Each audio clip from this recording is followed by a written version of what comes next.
گاه دل با من نشستی، من اول از تو عدونی شنفتم، پس آنگه با تو یا الله گفتم.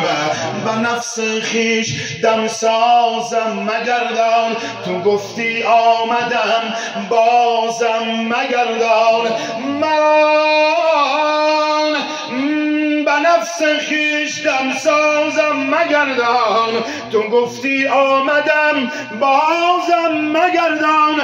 به 72 اسم اعظم تو ز تو خواهم که باشم همدمی تو. مترسان این قدر از نار خشمم، که ریزد آب رحمتت ز چشمم. اگر من بندهی هستم گنهکار، تو غفاری تو غفاری تو غفار. تو بر من از کرم منت نهادی، تو بر چشمان خشکم اشک دادی. تو پیش از توبه بر من در گشودی، تو پیش از من به من نزدیک بودی. خدای من دل از تو آه از تو ناله از تو، لبم را ذکر یا الله از تو. مرا از من بگیر از آن خود کن، به دست رحمتت قربان خود کن. چنانم کن که دیگر من نباشم، اسیر جان اسیر تن نباشم. الهی یا الهی یا الهی، الهی یا الهی یا الهی. مرا آهی تو را فیض نگاهی، الهی من ز خود چیزی ندارم. چی دارم تا به درگاه تو آرم، چه گویم ذکر یا الله از توست.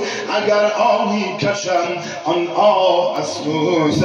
به بیت و چار رکن و اجر و زمزم، به ابراهیم و نوح و شیس و آدم. به آن چشمی که شد بر جلوه اتمات، به لبیک و به ذکر و چار میقات. به آنانی که از شوق لقایت صفا کردن در کوی صفایت. خدای من صفا را با صفا تفسیر کردن، به مروه آمدن تقصیر کردن. به حجاجی که از یک صبح تا شام ز خون خویش پوشیدن احرام. به یک دم از دو عالم درگذشتن، به جای موی سر از سر گذشتن. به آن حاجی که مقدم شد مطافش، هزاران سنگ شد اجر طوافش.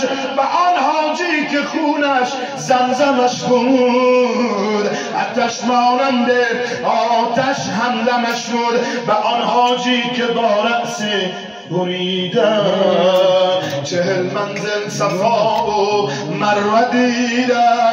خدای من به حجاجی که دیگر بر نگشتن، جدا از آن پیغمبر نگشتن. به آن حاجی که تنها داشت 6 ماه، به خونی که از گلویش ریخ ناگاه. به آن شیرین زبان و نازدانه که جسمش شد کبود از تازیانه. خدای من ما را با دست خالی بر مگردان، آمین. صدا از آل پیغمبر مگردان. آمین. جانم اگر از تن بگیری،